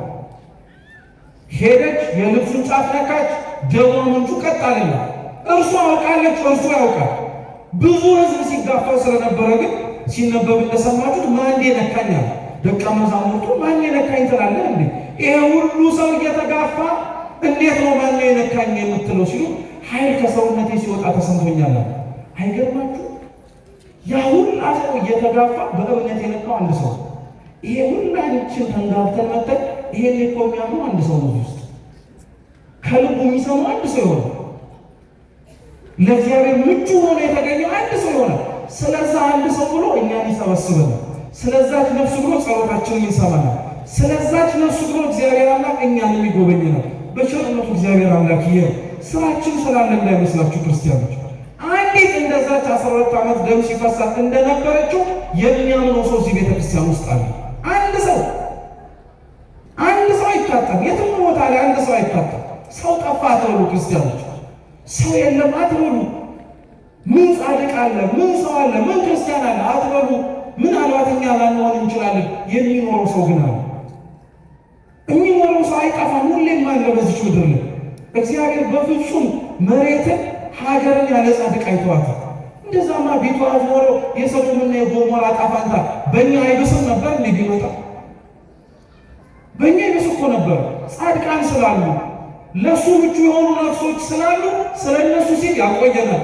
ስለ ቅዱሳን ምሕረት ሲል ያሰናብተናል እግዚአብሔር አምላክ እንጂማ ምን ምክንያት ኖሮ? ምን ምክንያት የለውም። ምንም ስራችንማ እንደማያስደርገን ታውቁታላችሁ። ኃጢአተኞች እንደሆነ ሁሌም የምናውቀው ጉድ ስለሆነ፣ ስለዚህ ያቺን ነፍስ አዳናት። ከዛ ቀጠለ መንገዱ። ልብ እንድትሉት የምፈልገው ሁለተኛው ነጥብ ምን መሰላችሁ? ልክ ያቺን ነፍስ ባዳናት ቅጽበት ላይ ከዛ ታመመ ተብሎ ከተላከበት ቤት መጥቶ ምናሉ ልጅ በጠና የታመመችው ሞተች አሉ። ስለዚህ መምህሩ ለምን ታደክመዋለህ አሉ። ምን ማለት መሰላችሁ? እቺን 12 ዓመት የሚያፈሳትን ደም ሲፈሳት የነበረችዋን ሴት ትተሃት አስቸኳይ ጉዳይ ስለገጠመኝ ብለህ አልፈሃት ቶሎ ብትመጣ ኖሮ ታሞ በነበረበት ጊዜ ልጁ ትድን ነበር። አንተ ግን እነገሌን ልፈውስ፣ እነገሌንም ላድን፣ እነገሌንም ልጎብኝ ስትል ስለዘገየ ልጅቱ ሞታለች። ለምን ይደክማል? ይመለሳል። አይገርማችሁ? እግዚአብሔር አንደኛ አንዱን ለመፈወስና ጸሎቱን ለመስማት ሲመጣ የሌላውንም ይሰማል ማለት ነው። የተነሳው የኢያኢሮስን ልጅ ለማዳን ነው። እግረ መንገዱን ግን ደም ሲፈሳት የነበረችዋን ሴት አየ። ምናልባት እኛ መካከል እግዚአብሔር አምላክ በረድኤት ተገኝቶ ጉባኤያችንን የባረከው ለአንድ ሰው ብሎ ሊሆን ይችላል። ስለዚህ አንድ ሰው ብሎ ግን እሱ ብቻ ነው የሚሰማው። ሌሎቻችሁ የራሳችሁ ጉዳይ ነው። የእኛንም አዳምጦ ነው እግዚአብሔር አምላክ የሚሄድ። ለዛች ሴት ያደረገላትን ነገር ግን ስላዩ መምህሩን አታድክመው ልጅ ሞታለች አሉት እና ተስፋ የሚያስቆርጥ ቃል ነው። ጌታችን ግን ምን አለ? እንሂዳለን። እንሂድ፣ እመን ብቻ አንተ አትፍራ፣ እንሂዳለን። አብረው ተያይዘው ወረዱ። እዛውን ቤት ሲደርሱ እንደሰማችሁት ወለቅሶ ነው፣ ዋይታ ነው። ምክንያቱም የሞተችው ትንሽዬ ልጅ ናት። ጣሊታ ማለት በዕብራይስጥ ታናሽ ልጅ ማለት ነው። ብዙም ያላደገች ሮጣ ያልጠገበች ልጅ ማለት ነው። እየሰማችሁ ነው? እና ብዙ ያልሮጣ ያልጠገበች ልጅ ናት። እና እውነት ለመናገር ሰው ለንጽጽር ያቀርበዋል እንጂ ሞት በማንም ሰው ላይ ያለው ማለት ነው። እንደው ለጥያቄ ግን ከልጅና ከወጣት የትኛው ቢሞት ይሻላል የምትሉት የትኛው? ተውት እሺ፣ እኔ ልመልስላችሁ። ወጣት ነው የምትሉት። ምክንያቱም ቢያንስ ወጣቱ ከልጁ አንጻር ትንሽ ምን አለ ኖሯል ይባላል። ከወጣትና ከሽማግሌ የትኛው ቢሞት ይሻላል? ቢያንስ ሽማግሌው ምን አለ አይቷል ኖሮ ይባላል። ግን ሶስቱም ባይሞቱ አትመርጡም እናንተ ቤት ውስጥ? መልሱ እንጂ ምንም ባይሞቱ እንፈልጋለን። ግን መሞት ግዴታ ነው። እንሄዳለን ወደ እግዚአብሔር የምንሄድበት ድልድይ ስለሆነ። ጣሊታ ባትሞት ወላጆቿ ይፈልጋሉ። የሞተችው ግን እግዚአብሔር ክብሯን እንዲያሳይባት ነበር። ገባ ክርስቶስ። ሁሉንም እያለቀሱ ሲመለከት ልጅቷ አልሞተችም ተኝታ ነው አለ። ያ ሁሉ ሳቅ፣ ያ ሁሉ ለቅሶ፣ ያ ሁሉ ዋይታ፣ ያ ሁሉ እንባ ሲፈስበት የነበረው ያ ቤት በቅጽበት ሁሉም ብዙም ሰዎች ሳቁበታል። አይገርማችሁ? ልጄ ሞተች እያሉ እኮ ስቅስቅ ብለው እያለቀሱ ግልብጥ ብለው በአንድ መሳቅ ጀመሩ። ከት ብለው ሳቁ። ምክንያቱም ክርስቶስ የሞተችዋን ልጅ ተኝታለች እያለ እየተናገረ ነው። በመተኛትና በእንቅልፍ መካከል ያለውን ልዩነት ሁላችንም እናውቀዋለን። ሰው ሲሞት የምታለቅሱትን ለቅሶ ቤታችሁ ውስጥ ያለ አንድ ሰው ሲተኛ ታለቅሳላችሁ? አታለቅሱ። ምክንያቱም ምን እንደሚያረግ ስለምታውቁ። እንደሚነቃ ታውቃላችሁ። የተኛ ሰው የሞተም ሰው ይነቃል። ክርስቲያኖች የሚነቃበትን ጊዜ ስላላወቅን፣ የተኛበት አልጋ አፈር ስለሆነ፣ የለበሰው ብርድ ልብስ ሬሳ ሳጥን ስለሆነ መንቃቱ ግን አይቀርም። ለዛ ነው ሐዘናችን ወሰን ሊገባው ያስፈልጋል። አታልቅሱ አይልም። ለከትና ወሰን ግን ግድ ያስፈልገዋል። በቃ ስለዚህ ተኝታ ነው ሲል ሳቁበት ሁሉ። ክርስቶስ ምን አለ? ሁሉንም አስወጣ። እናቷን፣ አባቷን፣ የያዛቸውን የምስጢር ደቀ መዛሙርት የሚባሉት የያዕቆብ ወንድም ዮሐንስ ሐዋርያውንና ቅዱስ ጴጥሮስን ይዞ ገባ።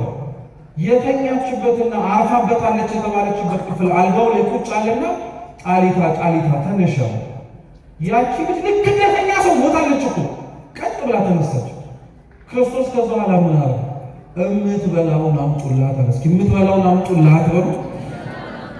ምክንያቱም ምን መሰላችሁ? ጌታችን ከሙታን መካከል ከተነሳ በኋላ በጉባኤ 3 ጊዜ የተገለጠው።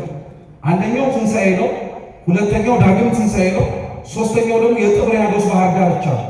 እና የጥብርያዶስ ባህር ዳርቻ ላይ ደቀ መዛሙርቱ ሲገለጥ ደቀ መዛሙርቱ አሳ እያጠመዱ ነበር እና ክርስቶስ ከባህሩ ወደብ ዳርቻ ሆኖ ተመልክተው ከነሱ መካከል ቅዱስ ዮሐንስ ወንጌላዊ ሲያውቀው ጌታ እኮ ነው ብሎ ጠቆመ። የዚህን ጊዜ ላይ ደቀ መዛሙርቱ መጡ። ልክ ሲመጡ ክርስቶስ የባህሩ አሳ የሚያጠምዱበት ዳርቻ ላይ ምግብ ተዘጋጅቶ እንዲጠብቃቸው ነበር የተደረገው እና የማር እንጀራና አሳ የተቀረበው አብረው ቁጭ ብለው በሉ ይላል። እስኪ በሉ በሉ። ክርስቶስም አብሮ በልቷል። የዛን ጊዜ ግን የበላው ለምን መሰላችሁ? ከትንሣኤ በኋላ አንድ ሰው ሲነሳ ለምሳሌ እኛ ከትንሣኤ ዘጉባኤ በኋላ ስንነሳ መብላት፣ መጠጣት፣ መድከም አሁን የሚሰሙ ስሜቶች በሙሉ ይጠፋሉ፣ የሉም፣ አይኖሩም። ይሄ ሰውነት ታድሶ ወይ እግዚአብሔር ፈቅዶ ለምንገባበት ለመንግሥተ ሰማያት አሊያም መንግስቱን ለመውረስ ደግሞ ሳንችል ቀርተን ለምንቀጣበት ለገሃነመ እሳት ምቹ ሆኖ ነው የሚነሳው። እየሰማችሁ? ስለዚህ ክርስቶስ ከተነሳ በኋላ ኑ ብሉ ብሎ አብሯቸው የበላው የተነሳው በእውነት ነው እንጂ በማስመሰል ወይም በምትሃት እንዳልሆነ እንዲያውቁት ነው። ትናንት አብሬያችሁ ስበላ የነበረው አምላካችሁ ነው ይላቸው። ያቺን ልጅ ከሙታን መካከል ካስነሳት በኋላ የምትበላውን አምጡላት ያለው በምትሃት ሳይሆን የእውነት ትናንትና የምትራበዋል የምትጠማዋል ልጃችሁን ያስነሳሁት ይላቸው። የጣሊታን ታሪክ ይሄን ያክል ጊዜ ፈጅተን ያወራነው ጣሊታ ከተነሳች መቼም ብዙ ጊዜ ቆይታለች፣ መልሳ ሞታለች። አሁን ትንሣኤ ዘጉባኤ እየጠበቀችው። የጣሊታ ታሪክ ግን የኛ ታሪክ ስለሆነ ጣሊታ የሞተችው ቤቷ ውስጥ ነው። የኛ የክርስቲያኖች ቤታችን ቤተ ክርስቲያን ነው። ውጪ መሞት አንድ ነገር ነው። እንደ ጣሊታ ግን ቤተ ክርስቲያን ውስጥ ሆነን የሞትን አገር ሰዎች አሉ። በጣም እኮ ነው የሚገርማችሁ። ሰው እንዴት ሕይወት የሚሰጥበት ቤት ውስጥ ሆኖ ሕይወት አልባ ይሆናል? ሰው እንዴት ተርቦ የሚጠግብበት ቤት ውስጥ ሆኖ ይራባል? ሰው እንዴት ተጠምቶ የሚረካበት ቤት ውስጥ ሆኖ ይጠማል? በልታችሁ የምትጠግቡት ሥጋ የአምላክ ሥጋ ነው። ጠጥታችሁ የምትረኩት ደግሞ መጠጥ የአምላካችን የቅዱስ ሥጋውና የክቡር ደሙ የራሱ ነው። ግን አብዛኞቻችን አይታችሁታል። ስማችን ጣሊታ ይሁን እንጂ ቤተ ክርስቲያን ውስጥ የሞትን ሰዎች አለን። በቃ መገኘታችን በሥጋ ካልሆነ በቀር ለውጥ እያመጣን ያሉን ሰዎች የለን። መመላለስ የምን ዋጋ እያለው ምንም እኮ የለውም የሚል ሰው አይጠፋም። ውስጥ አለው ምንም ጠብ የሚል ነገር የለም። ስለዚህ ካለ መውጣት እዚሁ መሆን ይሻላል ብሎ እዚሁ ቁጭ አለ። እዚህ ምንም ለውጥ እያመጣን ይሄ ቢያንስ እንኳን የሚከፋ ነገር ላይሆን ይችላል። ቢያንስ የሞተው ቤተ ክርስቲያን ውስጥ መሆኑ ቢያሳዝንም የመነሳት ተስፋ ስላለ ልክ ጣሊታን ቤት ውስጥ እንዳስነሳት ቤተ ክርስቲያን ውስጥ የሞትን እኛን እምነት እያለን ምግባር የሌለን ምግባር ሳይኖረን ቀርቶ ደግሞ እምነትን የታጣብን ሰዎችም ጭምር አለ። ከሁሉም ያጣን ሆነ ቤተ ክርስቲያን ውስጥ የምንንቀሳቀስ ሬሳ ሆነ ቁጭ ያደረገን እግዚአብሔር አንድ ቀን ማስነሳቱ አይቀርም። ክርስቲያኖች ተስፋ አትቁረጡ። እውነቴን ነው የምላችሁ። ማመን እየፈለጋችሁ ሳታምኑ ቀርታችሁ እኮ ሊሆን ይችላል። ማደግ እየፈለጋችሁ ሳታምኑ ቀርታችሁ ሊሆን ይችላል። ሁላችንም አንድ ቀን ግን እግዚአብሔር አምላክ ቀን አለው ያስነሳል። የሚከፋው ግን ምን መሰላችሁ? ቤተ ክርስቲያን ውስጥ ሞተው ለመኖር የሚመጡ ሰዎች ደግሞ የሚገርሙ ሰዎች አሉ። እኛ እንሙት እንዴት ሰው እንገላለን? ክርስቲያኖች ምሳሌ ልስጣችሁ። መቼም በሁሉም ሰፈር ላይ ያልተገባ ሕይወት የሚኖሩ ወንድም እህቶቻችን አሉ። የሚያጨሱት፣ የሚቅሙት፣ ሱስ ውስጥ ያሉት፣ አመንዝሮቹ፣ ሴሰኞቹ ለእግዚአብሔር ቤት በእኛ አይን ብቁ አይደሉም የምንላቸው ሰዎች አሉ። እነዛ ሰዎች መጀመሪያ ሲመጡ የሚገቡት በጸበል ነው። እየሰማችሁ ነው? ግን በጸበል ነው የሚገቡት እና በጸበል ሲገቡ መጀመሪያ ጸበል ነው የሚጠጡት። ከዛ ላይ ይጸበላሉ። ምን ይላሉ? እና እናያቸዋለን። እገሌ እኮ መጣ እንላለን እና ገሌ መጥቶ እየተለወጠ እየተስተካከለ መሆኑን በደንብ ይመለከታሉ። ከዚህ የሆነ ሰዓት ላይ ጸበል የሚጠጣው እየተጸበለ ደግሞ ቤተክርስቲያን ነጠላ አድርጎ መምጣት ይጀምራል። ለውጡን ታዩታላችሁ። እሰይ ተመስገን እግዚአብሔር አስተካከለ ማለት ትጀምራላችሁ። ከዛ በኋላ ደግሞ እናንተ ጸሎት ስታረጉ ሲያችሁ ጸሎት መጽሐፍ ደግሞ መግዛት ይፈልግና ጸሎት መጽሐፍ ገዝቶ ያነባል። ከዛ መዝገበ ጸሎቱን ደግሞ ከፍቶ እሱንም ደግሞ ለማንበብ ይጀምራል። ከዛ በኋላ እናንተም ያው ትንሽ ሰንበት እዚሁ ቤተክርስቲያን ውስጥ ላይ ሰንበት ያለን ስለሆነ የምንለው ሰዎች ማለት ነው መተን እገሌ እንዲህ ስንለው ይቅርታ ጸሎት ላይ ነኝ ሲለን ታሎ አንተም ብሎ ጸለይ። እኛም እንዲህ አድርጎን ነበር እኮ መጀመሪያ ስንገባ። አዲስ ክርስቲያን ከምን ይበልጣል? ከጳጳስ ይበልጣል ብለን የገደልነው ስንት ነፍስ እኮ አለ ታውቃላችሁ። ማደግ ሲችል መዝገበ ጸሎቱን በያዘበት እጁ ዳዊት ማስደገም ስንችል ካልተገባ ሕይወት መጥቶ እዚህ ከገባ በኋላ ስንት ሕይወቱን መቀየር ስንችል እኛው ራሳችን የገደልነው ስንት ሰው አለ። እግዚአብሔር እውነት ይቅር ይበል። በጣም ብዙ ነፍስ አጥፍተናል። መኖር ፈልገው ቤተክርስቲያን ውስጥ ተገኝተው እማናስኖራቸው ስንት ሰዎች እኮ አሉ። ለእኛ ያልተመቹ ለእግዚአብሔር እኮ አይደለም። እኔ የሚገርመኝ እኮ እሱ ለእግዚአብሔር አልተመቹኝም እኮ አለ። እኛ ስናያቸው ግን አልተመቹም። ስለዚህ ቀዳዳ እንፈልግላቸዋለን እንዲወጡ። ከወጡ በኋላ ከንፈር እንመጣላቸዋለን። ሞክሮ እኮ ነበር ምናምን ያስወጣኸው አንተ መሆኑን እግዚአብሔር የሚረሳው ይመስላል። ይህን ከልባችሁ እንድትጽፉ ትፈልጋለሁ ክርስቲያኖች። ብዙ ሰው ወደ ቤተ ክርስቲያን ከሌላ እምነት አይደለም መመላችሁ፣ እኛው የራሳችን አማኝ ሆኖ ካልተገባ ህይወት መምጣት የሚፈልግ ሰው አለ። ከገባ በኋላ ግን አንተ አታውቅም፣ አንተ ምን ተረድተህ ነው እያልን ጸሎት ባነሳበት ሊጸልይ በፈለገበት እግሩ ላይ እስኪ ዞር በል እያልን የገፋው እንዲያውም መንከባከብ ሲጠበቅብን ያሸሸነው ስንት ነፍሳል። እግዚአብሔር ክርስቶስ አምላካችን ጣሊታን እንዳስነሳት ሁሉ እነዛንም ሰዎች እኮ ያስነሳቸው። አላዋቂ የሆኑትን አዋቂ ማድረግ ይችላል። ያላወቁትን ህይወት አስለምዶ ይበልጥ የተሻለ ህይወት ነዋሪዎች እንዲሆኑ ማድረግ ይችላል። ይችላል። ታዲያ ምንድን ነው የምንገፋው? ስለዚህ ነው ቤተ ክርስቲያን ውስጥ የሞቱ እምነት ምግባር የሌላቸው ሰዎች ቢገኙ ልክ እንደ ትምህርታችን ድረስ የሙታንን መነሳት ምን እናደርጋለን? አንድ ቀን መነሳታችን አይቀርም። ሁለተኛው ሞቶ ክርስቶስ ያስነሳው ሰው ደግሞ የሉቃስ ወንጌል ምዕራፍ 7 ላይ ያለው የአንዲት መበለት ልጅ ነው። ከሰዓታችን አንፃር ታሪኩን እንዲሁ ልንገራችሁ። መበለት ናት። መበለት ማለት ባሏ የሞተባት ሴት ማለት ነው። ባሏ የሞተባት ሴት ናት። አንዲት ጦረኛ ብላ ደግሞ ያሳደገችው ልጇ ሞተባት። በእንቅርት ላይ ጆሮ ደግፍ ማለት ነው።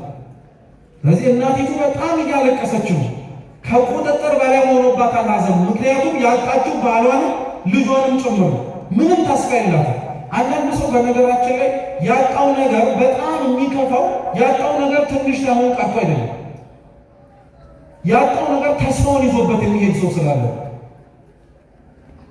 ምን መሞት ብርቅ ነው እንላለን አንዳንዶቻችን። ምናልባት ለእኔና ለእናንተ የሚሞት ሰው መስማት ብርቅ ላይሆን ይችላል።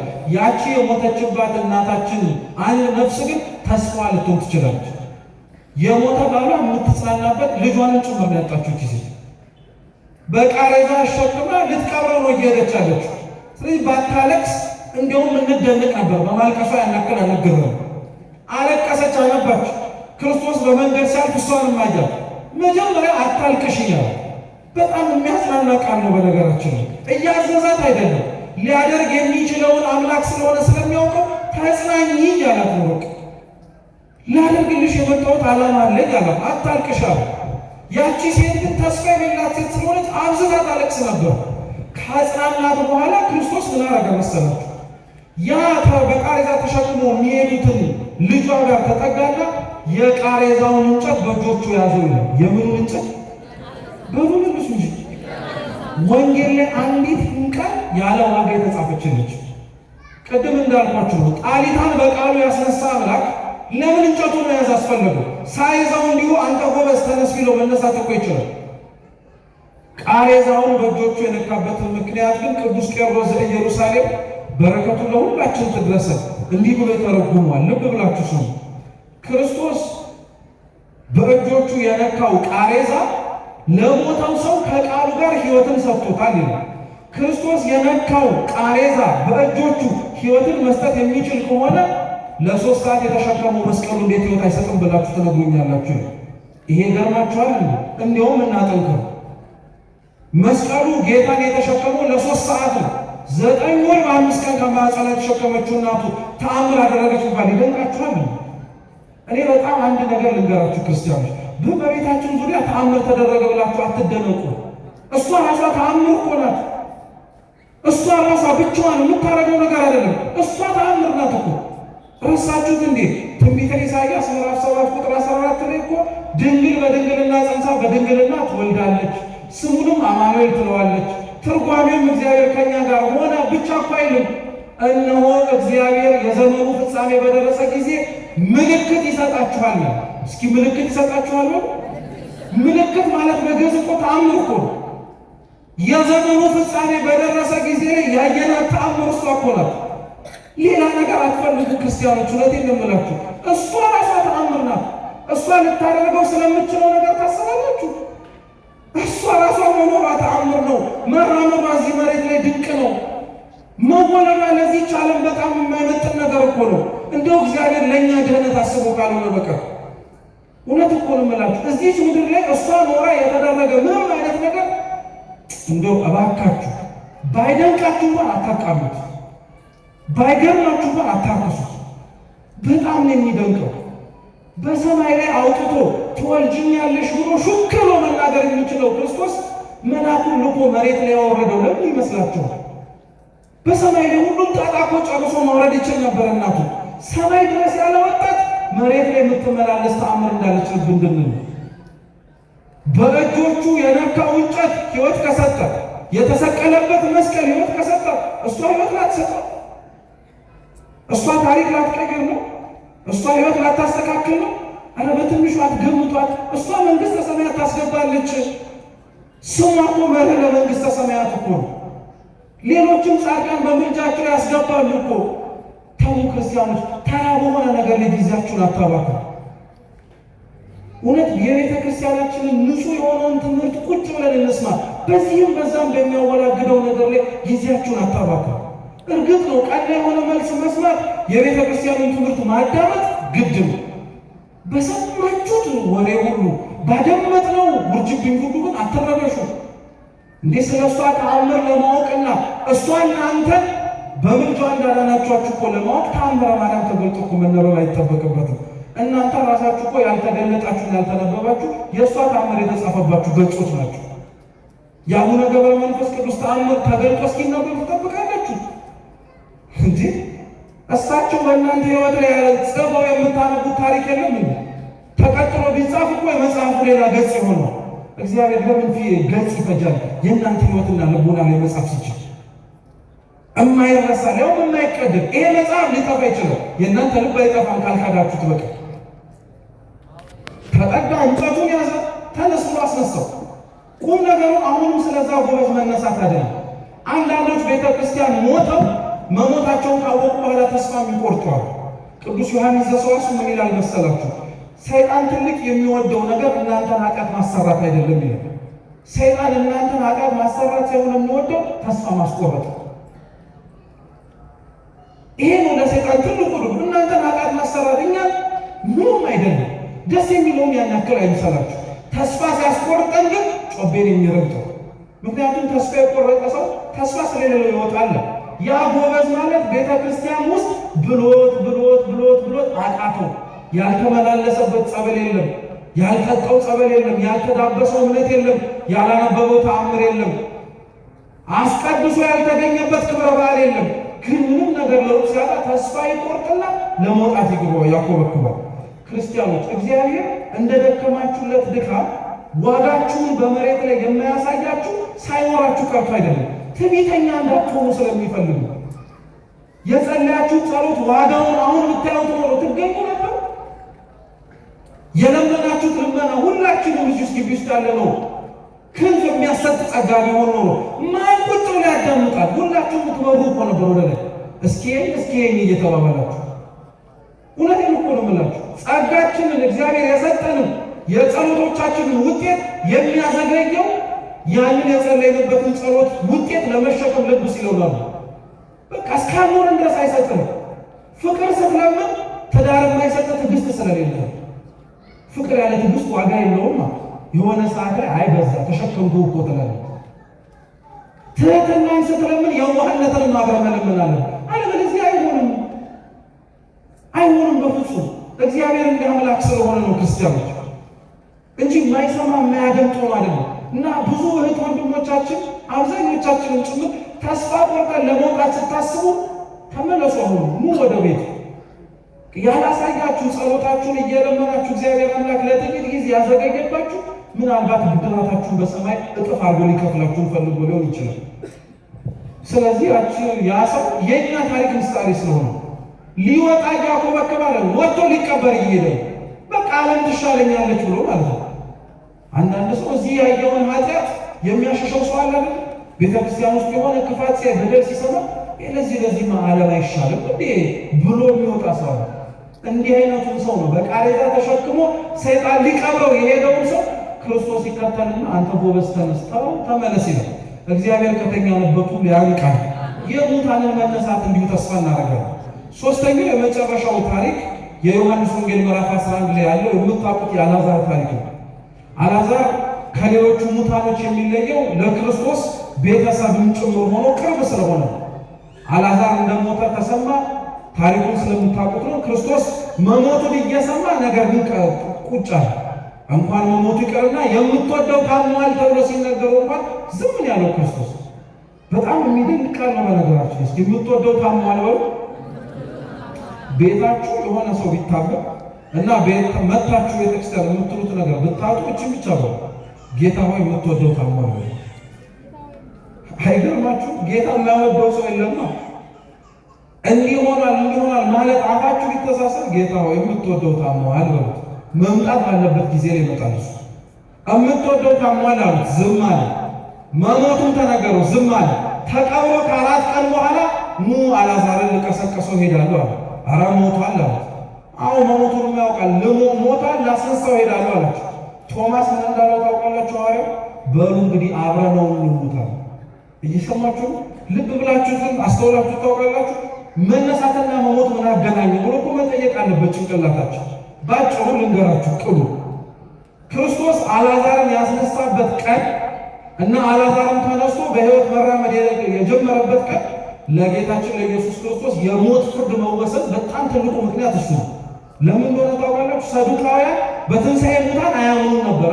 አልዓዛር ሕያው ምስክር ነው። ቆሞ እየተራመደ የሚሄድ ሰው ሙት ስላስነሳ ክርስቶስ መሞት አለበት ተባለ። ሙት ስላስነሳ ሕይወት ስላሰጠ እሱ መሞት አለበት ተባለ። ይሄን የምላችሁ ለምን መሰላችሁ? ለአልዓዛር ለማስነሳት ክርስቶስ ሄዶ አልዓዛር ናውጣ ብሎ ነው ከመቃብር ያወጣው። እኛን ካለንበት መቃብር ለማስነሳት ክርስቶስ እንባውን ቃሉን ብቻ ሳይሆን ደሙን ያፈሰሰ። አሁን አምላካችንን እኮ የምናሳዝነው ለምን መሰላችሁ? ክርስቲያኑ ለእኛ የከፈለው ዋጋ ከአልዓዛር በላይ ስለሚበልጥ ለአልዓዛር መታመሙን ሰምቶ የተቀበረበትን ቦታም ለማየት ሲሄድ እንባውን ያፈሰሰለት፣ ለእናንተ ደሙን ያፈሰሰ። በአልዓዛር መሞት ክርስቶስ እንዲህ ካለቀሰ ደሙን አፍሶልን በሕይወት መኖር ለከበደን ሰዎች እንዴት አምላካችን ያነባል? እንዴት ያሳደጉን አቡነ ገብረ መንፈስ ቅዱስ አሁንም እግዚአብሔር ፊት ማራቸው ብለው ለምን አይጣሩ? እውነት እኮ ነው የምላችሁ። የሚያይ ዋጋ እንደተከፈለልን እየተንቀሳቀስን ስላልሆነ ለአልዓዛርም ሄደ። መሞቱን የሰማው ጌታችን ኢየሱስ ክርስቶስ ወደ ቤታንያ ሲገባ ማርታ መጣች። ከኛ ጋር ብትሆን ኖሮ ወንድማችን ባልሞተ ነበር አለችው። ንግግሯ ብዙ ውስጡ ምስጢር አለው። አንደኛው እንዲሁ ዝም ብላችሁ ብታዩት ብትሆን ኖሮ አብርሃም አይሞትም ነበረ ማለት ነው። ውስጡ ደግሞ ወቀሳም ጭምር አለ። ስንጠራ ብትመጣ ኖሮ በተጠራህበት ጊዜ ላይ ብትገኝ ኖሮ ይሄ ሁሉ ባልሆነ ነበር ማለት ነው። ብዙዎቻችን በጸሎታችን እንዲህ ብለን በጠራን ጊዜ ብትገኝ ኖሮ ያኔ በለመን ጊዜ ላይ እንዲህ በተማጸን ጊዜ ብትቆምልን ኖሮ አሁን ያለንበት ላይ ባልሆነ ነበር እንለዋለን። እግዚአብሔር የዘገየው ለምክንያት ነው። ዝም ያለው ለምክንያት ነው የዘገየው። አትጠራጠሩ ክርስቲያኖች። እውነት ከተጠራጠሩም እግዚአብሔር ጥርጣሬያችንን ያክምልን። እውነቴን የምላችሁ መምጣቱ አይቀርም፣ ማስተካከሉ ሁሉ ነገር አይቀርም። ይህቺን ምድር እንደ ገነት እንዳያደርግላችሁ ግን እንዳትጠብቁ። እሱን አስቡልኝ። አነው በመጣ የምትሉት ይዟችሁ እንዲሄድ እኮ አይደለም። አብዛኞቻችሁ በመጣ የምትሉት እዚህ እንዲመቻችሁ ነው። እዚህ ካልጎረበጣችሁ ታዲያ የሰማያውን በምን ትገኙታላችሁ? እዚህ ካልተመቻችሁ ታዲያ የሰማያውን እንዴት ምቾት ትናፍቁታላችሁ? ለዛ እኮ ነው የሚቆረቆረን። ለዛ እኮ ነው የሆነች ነገር እንዲወጋን የሚያደርገው። ትንሣኤና ሕይወት እኔ ነኝ አለ። ከዚህ በኋላ ሮጣ ማርታ ሄደችና ለእህቷ ለማርያም መምህሩ መጥቷል ብላ አንሾካሾካ ተናገረች። ጮክ ብላ መናገር ትችል ነበር። አንሾካሾከችው ግን ምንድነው? አይሁድ እነሱን ለቅሶ ለመድረስ መጥተው ስለነበረ፣ እየሰማችሁ ነው። አይሁድ እነሱን ለቅሶ ለመድረስ መጥተው ስለነበረ ክርስቶስ መጥቷል ብላ ጮሃ ብትናገር እናንተም የክርስቶስ ወዳጆች ናችሁ እንዴ ብለው ዋጋ እንዲያስከፍሏት ነበር። አያችሁ፣ እንዴት እንዲያስነሳላት ወንድሟን ትፈልጋለች። ደግሞ በዛው ልክ ደግሞ ስለሱ መመስከርም አትፈልግም። ምንም አላላት። ማርያምም ወጣች። ክርስቶስ የት ነው የቀበራችሁ ብሎ አብረው መሄድ ጀመሩ። ጌታችንን በመንገድ ላይ ሄዳ ለቀሰለት። አልዓዛርን ከተቀበረበት መቃብር የቀበሩትን ሰዎች ድንጋዩን አንከባለሉ። አልዓዛርን ናውጣ ብሎ አስወጣ። ይሄን ሁሉ ያልኳችሁ ታሪክ ለምን መሰላችሁ? አንዳንዶቻችን እንደ አልዓዛር ይሄንን ዓለም የምንኖርበትን በኃጢአት ከተቀበርንበት 4 ቀን ሳይሆን 40 ዓመትም 10 ዓመትም ከዛም በላይ ሰነበትናል። የሸተትን ማለት ነው። ለሌላው ሰው የኃጢአት ሽታችን አይታወቅ እንጂ እግዚአብሔርን የማያስቀርበው ሕይወታችን የማይማርክ የሆኑ ሰዎች አሉ። እንደነዚህ አይነቱንም ሰዎች እግዚአብሔር አምላክ ይፈልጋል። ተስፋ አትቁረጡ። የሙታንን መነሳት ምን እናደርጋለን? ተስፋ እናደርጋለን። ዓለም ላይ ጭልጥ ብሎ የጠፉት ሰዎች እግዚአብሔር ያስነሳቸዋል። የረሱትን ሰዎች እንዲያስታውሱት ያደርጋቸዋል። ይሄን ሁሉ ግን የሚያደርገውን እችን ነገር ብቻ ብያችሁ ልጨርስ። እግዚአብሔር ሙታንን ከሙታንነታቸው የሚቀሰቀሳቸው ኃጢአተኞችን ካንቀላፉበት ወንበር የሚያነቃቸው በሌላ ልዩ በሆነ ተአምር እንዳልሆነ እወቁ። በቃሉ ልብ ብላችኋል። ጣሊታን ያስነሳት በቃሉ፣ ጎበዙን ያስነሳው በቃሉ፣ አልዓዛርን ያስነሳው በቃሉ። አሁን የምትሰሙትና እያደመጣችሁት ያለው ይህንን ቃሉ። ይህንን ቃሉ እነንትና ቢነግሩን እነንትና ቢያረጉ አትበሉ። ልባችሁን ከፍታችሁ ስሙት። መንቃት ባለባችሁ በኩል ያነቃችኋል፣ መነሳት ባለባችሁ በኩል ያነሳችኋል። እግዚአብሔር አምላክ ሁላችን እውነት ካንቀላፋንበት ከሞትንበት የኃጢአት መንገድ ሁሉ አምላካችን ልዑል እግዚአብሔር ያስነሳል። ተስፋ ሳንቆርጥ መኖር የምንችልበትን ሕይወት ይስጠን። ያስተማረን አምላካችን ስሙ የተመሰገነ ይሁን። በሰማነው ትምህርት ፍሬ እንድናፈራ ከልቡናችን ሰሌዳ ሳይጠፋም ደግሞ ሕይወት እንዲሆነን ይርዳን። በጎደለው በነጠበው ተቀምጠው በሚማሩ በክቡራን አባቶቻችን በሊቃውንት በመምህራን ለእናንተም ጭምር የሚታረም ይሁን። ወስብሐት ለእግዚአብሔር።